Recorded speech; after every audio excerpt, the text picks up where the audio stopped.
Hello students, প্রতিদিনকার মতো আজকের ক্লাস নিয়েও চলে এসেছি। আমাদের যে সিরিজটা চলছে, ঠিক আছে, ডেইলি টার্গেট সিরিজ, তো সেই টার্গেট সিরিজের ক্লাস কিন্তু নিয়ে চলে এসেছি আজকে। তো প্রতিদিনকার মতোই তোমরা ক্লাস পাচ্ছ, দু একদিন মিস চলে যাচ্ছে তার জন্য সরি। আর লাইভ ক্লাসে একটু প্রবলেম হচ্ছে, কয়েকটা দিন যাক, লাইভ ক্লাসের প্রবলেম অবশ্যই সলভ হবে। তো ততদিন পর্যন্ত একটু রেকর্ডেড ক্লাস চলুক, ওকে। তো চলো শুরু করা যাক। আর দেখো, হ্যাঁ, ডে 6 ডে 7 করে আমাদের যেটা চলছিল, সেইখানে হয়তো আমার থাম্বনেলটাকে ডে 6 ডে 7 করা হচ্ছে না ঠিকই, কিন্তু তোমরা কিন্তু পরপর যে ভিডিওগুলো আসছে সেই ভিডিওগুলো অবশ্যই ফলো করতে থাকো, ওকে। তো এটা মনে রাখবে, আমি কিন্তু সব ওই প্লে লিস্টেই অ্যাড করে দিচ্ছি। ওই যে মাধ্যমিক টার্গেট সিরিজ 2025 আছে, ওই প্লে লিস্টের ভিডিওগুলো ভালো করে দেখো। প্লে লিস্টে যাও, দেখো মাধ্যমিক টার্গেট সিরিজ বলে একটা প্লে লিস্ট করা আছে। তো ওই প্লে লিস্টের ভিডিওগুলো কিন্তু অবশ্যই ভালো করে দেখো, ঠিক আছে। ওখানেই আমি এগুলোকে অ্যাড করছি। হ্যাঁ, চলো শুরু করো। প্রথম কোশ্চেন বলছে, বায়ুমণ্ডলের ওজোন গ্যাসের ঘনত্ব কোন এককের সাহায্যে মাপা হয়? তো ডবসন এককের সাহায্যে কিন্তু বায়ুমণ্ডলে ওজোন গ্যাসের ঘনত্ব মাপা হয়। এটা কিন্তু একক। আর যদি বলে যে যন্ত্রটির নাম কি, তো যন্ত্রটির নাম ডবসন স্পেকট্রোমিটার। মনে রাখবে, ডবসন স্পেকট্রোমিটার, ওকে। নেক্সট কোশ্চেনে যাই। দেখো নেক্সট কোশ্চেন কী বলা হচ্ছে। নেক্সট কোশ্চেন বলছে, দেখো এক মিনিট আমি একটুখানি ওরিয়েন্টেশনটা চেঞ্জ করে নিই এখানে।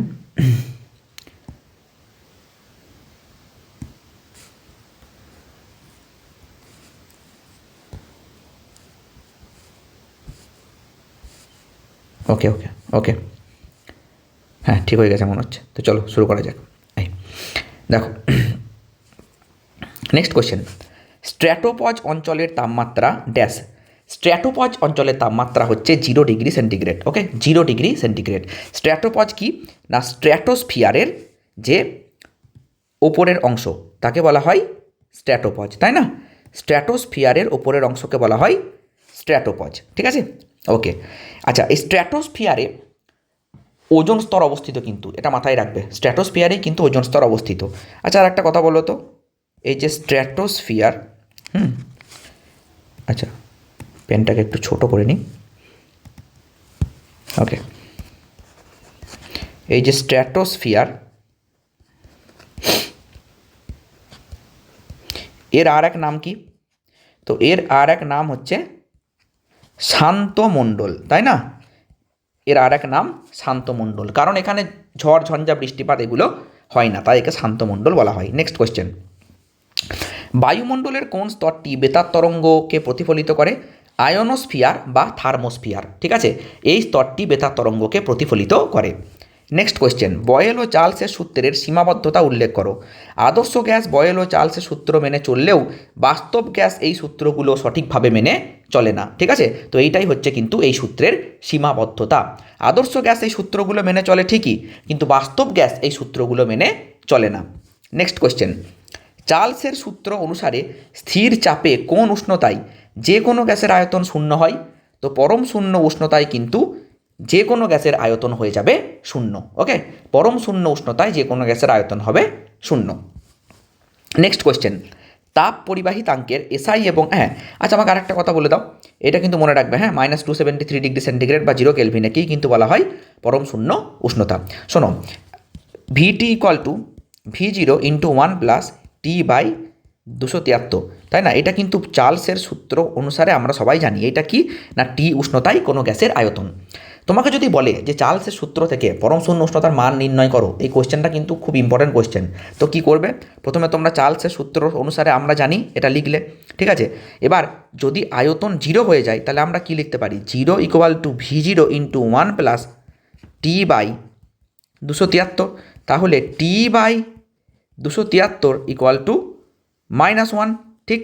তাহলে টি ইকুয়াল টু কত, -273 degree centigrade. T equal to হয়ে যাবে -273 ডিগ্রি সেন্টিগ্রেড, ওকে। তো এবার নেক্সট কোয়েশ্চেনে যাই। দেখো নেক্সট কোয়েশ্চেন কী বলা হচ্ছে, তাপ পরিবাহিতাঙ্কের এসআই একক watt metre inverse kelvin inverse, আর সিজিএস একক calorie second inverse centimetre degree centigrade inverse, okay. আচ্ছা এখানটা এক মিনিট, আচ্ছা দেখো, এটা সেন্টিমিটার ইনভার্স হতো, হ্যাঁ, এটা সেন্টিমিটার ইনভার্স হতো, এটা একটু ভুল হয়েছে, ঠিক আছে। তো দেখো দেখে নাও, তাপ পরিবাহিতাঙ্কের এসআই একক, এই এককটা না আরেকভাবে দিতে পারে, joule, second inverse, metre inverse, kelvin inverse, এটাও কিন্তু দিতে পারে। কেন লিখলেন স্যার? দেখো ওয়াট মানে কি, ওয়াট মানেই তো জুল পার সেকেন্ড না, তো এটাকে ভেঙেও তো দিতে পারে না, তো এটাও মনে রেখো, এই ফর্মটাও কিন্তু অবশ্যই মনে রাখবে। নেক্সট কোয়েশ্চেন, সূর্য থেকে তাপ কোন পদ্ধতিতে পৃথিবীতে আসে? বিকিরণ পদ্ধতিতে, এটা আমরা সবাই জানি। ওকে, নেক্সট কোয়েশ্চেন, কোন ধরনের লেন্সের দ্বারা স্বল্প দৃষ্টি বা হ্রস্ব দৃষ্টির প্রতিকার করা হয়? অবতল লেন্স, অবশ্যই মনে রাখবে। দীর্ঘ দৃষ্টি হচ্ছে উত্তল লেন্স, আর হ্রস্ব দৃষ্টি হচ্ছে অবতল lens. Okay sir, okay sir, no problem. কোন বর্ণের আলোকে বিপদ সংকেত হিসাবে ব্যবহার করা হয়? লাল বর্ণের আলোকে বিপদ সংকেত হিসাবে ব্যবহার করা হয়ে থাকে। আচ্ছা, কোন আলোর তরঙ্গ দৈর্ঘ্য বেশি বলো তো? এই যে ভিবজিওর পড়ি আমরা, বেনি আসহ কলা, তরঙ্গ দৈর্ঘ্য কার বেশি? মনে রাখবে, লাল আলোর তরঙ্গ দৈর্ঘ্য যদি আমি ল্যামডা আর নিই, তাহলে এই ল্যামডা আর কিন্তু বেশি ওই ভিবজিওরের মধ্যে। ওকে, ভিবজিওরের মধ্যে কিন্তু ল্যামডা আর হচ্ছে বেশি।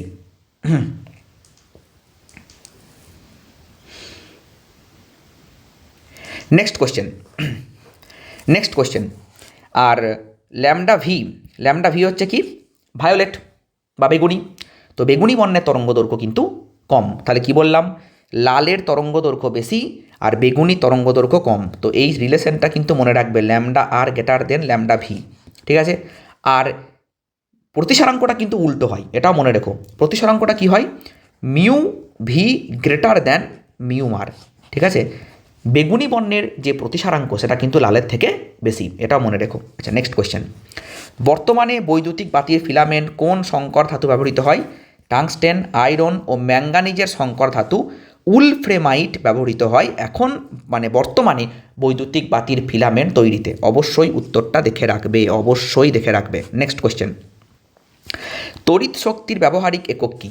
তড়িৎ শক্তির ব্যবহারিক একক হচ্ছে কিলোওয়াট ঘন্টা। ওকে, কিলোওয়াট ঘন্টা, এটা হচ্ছে তড়িৎ শক্তির ব্যবহারিক একক। এর আর এক নাম কি? এর আর এক নাম হচ্ছে বিওটি। ঠিক আছে, BOT, board of trade unit, তাই না? Board of trade unit. Next question, পুরাতাত্ত্বিক বস্তুর সময়কাল নির্ধারণে কোন তেজস্ক্রিয় মৌলের ব্যবহার করা হয়?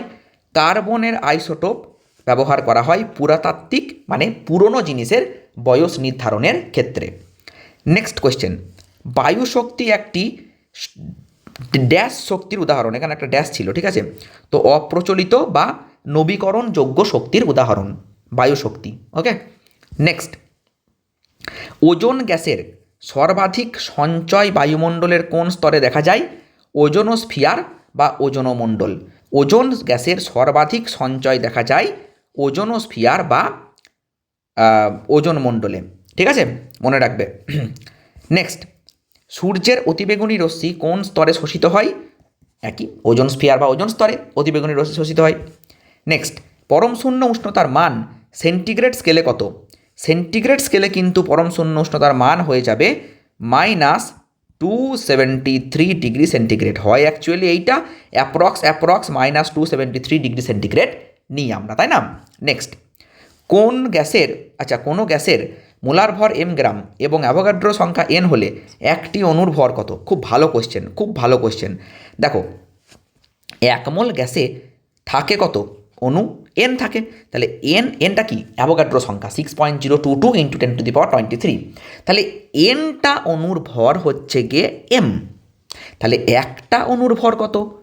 m/n। ব্যাস, হয়ে গেল উত্তর। ওকে, হয়ে গেল উত্তর। মোলার ভর মানে কি? মানে অ্যাভোগাড্রো সংখ্যক যে অণু বা পরমাণু আছে তার ভর হচ্ছে এম, তাই তো? তাহলে একটার কত? m/n। নেক্সট কোয়েশ্চেন, রূপো ও তামার মধ্যে কোনটির তাপ পরিবাহিতা বেশি? রূপোর তাপ পরিবাহিতা বেশি। রূপো এবং তামার মধ্যে রূপোর তাপ পরিবাহিতা হচ্ছে বেশি। নেক্সট, এমন একটি পদার্থের নাম লেখো যাতে তাপ দিলে প্রথমে আয়তন কমে। দেখো, তাহলে কি হবে? ঢালাই লোহা। ঢালাই লোহাতে তাপ দিলে প্রথমে আয়তন কমে, মনে রাখতে হবে। ওকে, নেক্সট, একটি সমতল দর্পণের বক্রতা ব্যাসার্ধ কত? একটি সমতল দর্পণের বক্রতা ব্যাসার্ধ হচ্ছে অসীম। ঠিক আছে, সমতল দর্পণের বক্রতা ব্যাসার্ধ হচ্ছে অসীম। নেক্সট, উত্তল লেন্স দ্বারা গঠিত সূর্যের প্রতিবিম্ব লেন্সটির সাপেক্ষে কোথায় গঠিত হয়? দেখো সূর্য আছে তো অসীমে, তো অসীম থেকে যে কোনো আলোক রশ্মি যখন আসবে সে কিন্তু ফোকাসে মিলিত হবে। তাহলে কি হবে? ফোকাসে, অবশ্যই। ঠিক আছে, ফোকাসে। উত্তল লেন্স দ্বারা গঠিত সূর্যের প্রতিবিম্ব লেন্সটির সাপেক্ষে ফোকাসে গঠিত হয়ে থাকে। নেক্সট, ABCD চারটি পদার্থের প্রতিসারাঙ্ক 1.5, 1.4, 1.9, 1.2। এদের মধ্যে কোন মাধ্যমে আলোর বেগ বেশি? দেখো ভাই একটা কথা বলি, মিউ ইকুয়াল টু C/V, ঠিক কিনা বলো? সি তো আর চেঞ্জ হচ্ছে না, এ তো 3 × 10⁸ মিটার পার সেকেন্ডে আছে। এবার যার ভি বেশি হবে তার মিউ কম হবে, আর যার ভি কম হবে তার মিউ বেশি হবে, ঠিক কিনা? তাহলে এবার দেখো, তাহলে এদের মধ্যে কোন মাধ্যমে আলোর বেগ বেশি?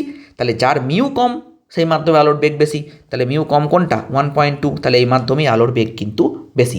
নেক্সট, ওহমের সূত্রটি লেখো। উষ্ণতা, হস্যবাদ চলে গেছে, উষ্ণতা এবং অন্যান্য ভৌত অবস্থা অপরিবর্তিত থাকলে কোনো পরিবাহীর মধ্যে দিয়ে তড়িৎ প্রবাহ মাত্রা ওই পরিবাহীর দুই প্রান্তের বিভব প্রভেদের সমানুপাতিক হয়। এরকম করে একটা ছবি এঁকে দেবে। ওকে, এটা আর রেজিস্ট্যান্স, হ্যাঁ, এই দিকটা হচ্ছে VA, এই দিকটা হচ্ছে VB। তাহলে বিভব পার্থক্য V সমান VA মাইনাস VB, যেহেতু VA গ্রেটার দেন VB। তাহলে অ্যাকর্ডিং টু ওহমস ল কী বলছে? পরিবাহীর মধ্যে দিয়ে তড়িৎ প্রবাহ মাত্রা, তার মানে I varies as VA minus VB। পরের লাইন আমরা অর দিয়ে লিখতে পারি এইটা ভ্যারিজাস V। ওকে, নেক্সট, নিউক্লিয়ার রিয়্যাক্টারে শক্তির কী ধরনের রূপান্তর ঘটে? নিউক্লিয় শক্তি বা পারমাণবিক শক্তি তড়িৎ শক্তিতে রূপান্তরিত হয়। নেক্সট, এই যে কার্বন আইসোটোপটা দিয়েছে, এই পরমাণু নিউক্লিয়াস কি রশ্মি নির্গত করে? বিটা রশ্মি নির্গত করে। এই কার্বন পরমাণু নিউক্লিয়াস থেকে বিটা রশ্মি নির্গত হয়। নেক্সট, সবচেয়ে হালকা নিষ্ক্রিয় গ্যাসের নাম কি? হিলিয়াম। পর্যায় সারণীর কোন পর্যায়ে ধাতু, অধাতু ও ধাতুকল্প 3 ধরনের মৌলই বর্তমান? চতুর্থ পর্যায়ে কিন্তু ধাতু, অধাতু এবং ধাতুকল্প 3 ধরনের মৌলই বর্তমান, চতুর্থ পর্যায়ে। আচ্ছা, ধাতুকল্প কী জিনিস? যার মধ্যে ধাতু এবং অধাতু দুটো গুণই থাকবে, সেটাই হচ্ছে ধাতুকল্প। ওকে, চতুর্থ পর্যায়ে মনে রাখবে, কোশ্চেন ইম্পর্টেন্ট। চতুর্থ পর্যায়ে এই 3টে জিনিসই বর্তমান, ধাতু, অধাতু এবং ধাতুকল্প। নেক্সট, আয়নীয় যৌগের ক্ষেত্রে আণবিক ভরের পরিবর্তে কোন শব্দটি ব্যবহার করা হয়? সংকেত ভর। কারণ দেখো এই কোশ্চেনটা অনেকবার আসে, যে এইটাও আসে যে NaCl এর ক্ষেত্রে আণবিক ভর কথাটি প্রযোজ্য নয় কেন? দেখো NaClকে আমি যদি ভাঙি তাহলে কি পাবো? Na প্লাস আর Cl মাইনাস, এইটা পজিটিভ, এটা নেগেটিভ। ঠিক আছে, কুলম্ব কি বলছে? যে পজিটিভ নেগেটিভ আধান যদি থাকে একটু দূরে, তাহলে এরা পরস্পরকে আকর্ষণ করে। সোজা কথা ভাই, এরা স্থিরতারিতিক আকর্ষণ বল দ্বারা যুক্ত আছে। তাহলে আসলে কোনো অণুর অস্তিত্বই নেই এখানে, তাহলে আণবিক ভর কথাটা ব্যবহার করবো কেন? সেটা তো ভুল, ব্যবহার করা যাবে না। ওকে, তাহলে একে কী বলতে হয়? সংকেত ভর, তাই না? বায়ুমণ্ডলের কোন কোন স্তরের উচ্চতা, আচ্ছা বায়ুমণ্ডলের কোন কোন স্তরের উচ্চতা বৃদ্ধিতে উষ্ণতা হ্রাস পায়? তার মানে কোন কোন স্তরে বেশি উঁচুতে গেলে উষ্ণতা কমবে? মনে রাখতে হবে ট্রোপোস্ফিয়ার আর মেসোস্ফিয়ার, উচ্চতা বৃদ্ধিতে উষ্ণতা কমে। ওকে, ওজোন স্তর ধ্বংসে CFCর ভূমিকা কী? ওজোন স্তর ধ্বংসে CFC অনুঘটকের কাজ করে, ক্লোরোফ্লুরোকার্বন অনুঘটকের কাজ করে। আর এর যে ক্লোরিন অণুটা আছে সেই কিন্তু অনুঘটকের কাজ করে, ক্লোরিন পরমাণু। ওকে, নেক্সট, আচ্ছা আজকের ক্লাসটা এতটাই ছিল। ওকে, 30টা কোশ্চেনে ছিল। দেখা হচ্ছে নেক্সট ক্লাসে, ততক্ষণ বাই, ভালো করে পড়াশোনা করো। আর ভিডিওটা যদি ভালো লাগে অবশ্যই লাইক করবে, শেয়ার করবে। আর আমি একটা টেলিগ্রাম চ্যানেল ক্রিয়েট করব, সেখানে তোমরা অ্যাড হয়ে যাবে।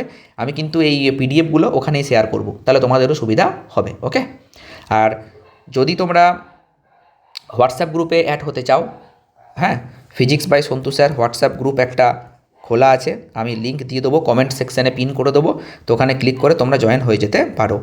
ফিজিক্স বাই সন্তু স্যার, এখানেও কিন্তু তাহলে PDF আপলোড করে দেবো। ওকে ওকে, বাই, চলো বাই, গুড নাইট।